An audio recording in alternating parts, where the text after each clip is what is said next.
Hi, here with Mr. Canada, and today we're just going to talk about using your calculator a little bit with kind of scientific notation or standard form.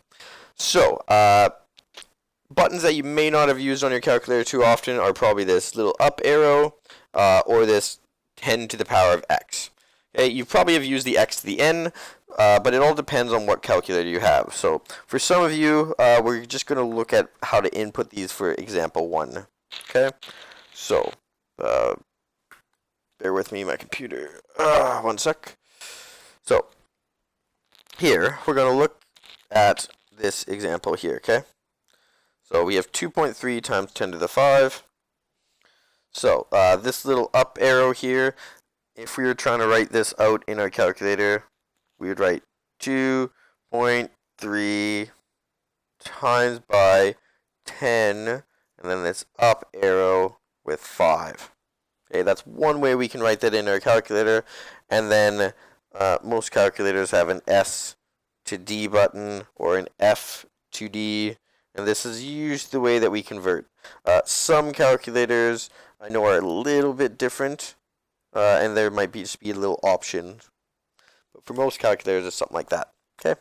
Otherwise, you might have, you might put in 2.3 times and then hit the 10 to the x button, and then you just have to put in the number 5 up there. Okay, so you'd hit that, and then you push the number 5 in that little space. And then sometimes you can just use the x to the n, but for the most part, you just use the other two.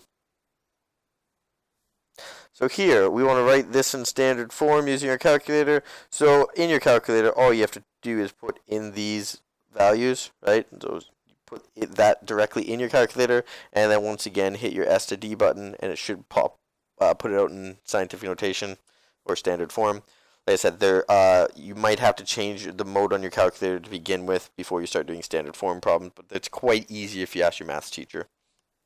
And lastly, calculating one of these on standard form, same idea. We're just bringing together what we did in example 1. So you, the long-winded way is put in this.